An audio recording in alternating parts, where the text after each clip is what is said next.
안녕하세요. 아침 동기부여입니다. 엑설런스 이어서 진행하도록 하겠습니다. 엑설런스에서 또 이제 저자가 다루고 있는 사항은 엑설런스와 타협하지 말라고 합니다. 앞서 얘기한 것처럼 엑설런스 최고의 극정, 제가 이제 여기서 앞에서 얘기한 것처럼 제가 얘기한 게 아니죠. 저자가 얘기한 거죠. 탁월함을 뜻하는 영어 단어의 엑설런스, 어떻게 하면 또 엑설런스를 우리 삶에 적용시킬 수 있는지 또 사례들이 나오고 있습니다. 엑설런스를 추구하는 엑설런스는 엑설런스의 파수꾼이 되어야 한다고 합니다. 그럼 일상적으로 이루어지는 일 하나하나의 최선의 결과를 만들어내도록 해야 하며 단지 전체 결과를 도출해내는 데만 심취해서는 안 된다고 합니다.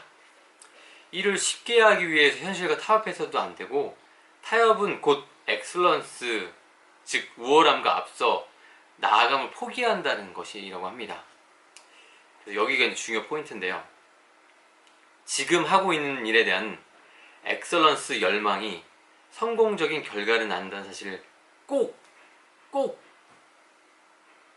기억하라고 합니다.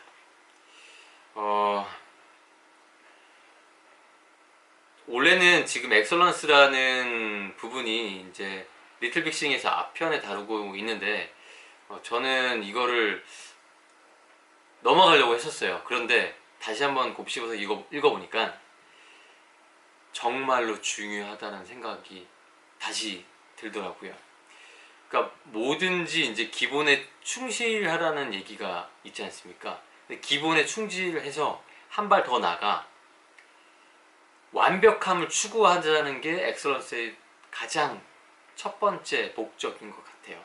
그러니까 하나를 하더라도 처음부터 끝까지 완벽하게 끝내는 것에 중점을 두자는 게 엑설런스의 말도 안 나네. 엑설런스의 목적이자 취지이니까, 이 부분을 어떠한 일을 하던, 뭐 직장에 계시던 아니면 개인 사업을 하시던 자영업을 하시던 아니면 공부를 하시던 어떠한 부분에서든지 극한에 달하는 그 모습을 잃지 않고 끝까지 완수하는 것에 목적을 두고 하면 탁월한 성과를 낼 수 있을 것 같습니다.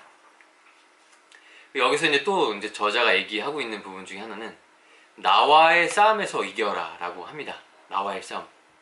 그러니까 모든 싸움 중에 뭐 치고받고 가는 그런 싸움이고, 이제 내면적인 싸움이 있지 않습니까? 그런 싸움 중에 가장 힘든 거는 내 자신과의 싸움인 것 같아요. 엑설런스란 과거에 이룬 것을 넘어선다는 의미이며 지금까지의 한계를 뛰어넘어 새로움을 창조해내는 것을 말한다고 합니다. 기대했던 것보다 조금 더 큰 성과를 발휘하는 것이 엑설런스라고 합니다. 그러니까 여기서 이제 제일 중요한 거는 지금까지 한계를 뛰어넘어 새로움을 창조를 해내는 것이라고 하니까, 이 부분 다시 한번 우리가 생각을 해보고 실천해야 될 부분이라고 보여지고요. 엑설런스를 탐닉하는 자세 또한 중요하다고 합니다.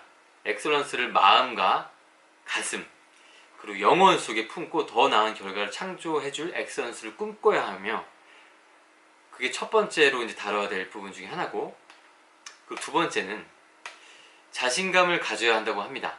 엑설런스는 자신감에서 나오기 때문에 항상 자신감 있는 모습, 그리고 나는 할 수 있다는 자신감, 깊은 그 내면에서 나오는 그런 자신감을 갖고 모든 부분에 충실해야 될 것 같습니다. 자, 세 번째, 완벽함과 엑설런스의 차이점을 이해해야 된다고 합니다. 스피드와 엑설런스에 서로 양립하기 어려운 모순적인 관계이며, 엑설런스는 어떤 일을 가능한 한 가장 잘 해내는 것이고, 스피드는 그 일을 빨리 해내는 것이라고 합니다. 이 둘의 차이를 우리가 이제 알고 진행을 해야 될 것 같습니다. 자, 네 번째, 모든 분야에서 최고가 될 수 없다는 사실을 깨달아야 됩니다. 이거는 제가 항상 그 자각하고 있는데 되게 어떻게 보면 자존심도 상하고 자각을 하기 싫고 이렇게 미루는 부분 중에 하나인 것 같아요. 그런데 어느 분야에서는 최고는 될 수 없는 것 같아요. 그러니까 내가 잘할 수 있는 분야를 빨리 캐치하고 알아내고 그 부분에서 최고가 되는 그런 기량을 펼쳐야 되는 게 중요한 것 같습니다. 그러니까 내가 할 수 있는 것, 하고 싶은 것을 정해야 하며, 엑설런스는 그냥 잘하는 것이 아니라 내가 가장 잘하는 것을 말하고 있는 거기 때문에 그 분야에서 최고가 되는 것입니다. 따라서 자신의 핵심 역량을 찾아내서 가장 잘할 수 있는 일을 하고, 내가 잘할 수 있는 일을 하고, 나머지는 그 일을 가장 잘할 수 있는 사람에게 맡기도록 합시다. 그러니까 역할의 이제 위임이라고 보면 될 것 같아요. 그러니까 위임도 있지만 선택과 집중. 그러니까 가장 또 우리가 또 찾아야 될 부분 중에 하나가 선택과 집중인 것 같습니다. 다섯 번째, 이제 마지막으로 이제 엑설런스를 정리를 합니다. 미래의 엑설런스를 위해 투자를 해야 합니다. 항상 열린 자세로 사물을 다른 관점에서 바라보고 새로운 아이디어가 솟아날 수 있도록 해야 한다고 합니다. 그러니까 항상 변화되는 모습에 내 모든 부분을 담고 그 부분에 대해서 변화를 추구하고 목적을 달성하도록 하는 삶을 살아야 될 것 같습니다. 제가 좋아하는 문구 다시 한번이 아니죠. 제가 좋아하는 문구를 한번 오스카 와일드가 한 얘기인데요. 불변은 상상력 없는 인간들의 마지막 피난처이다 라고 합니다. 우리 인생에 항상 변화를 주고 긍정적인 변화, 그리고 엑설런스를 추구할 수 있는 삶이 되도록 오늘도 그리고 내일도 우리의 미래는 항상 엑설런스를 추구하도록 합시다. 감사합니다.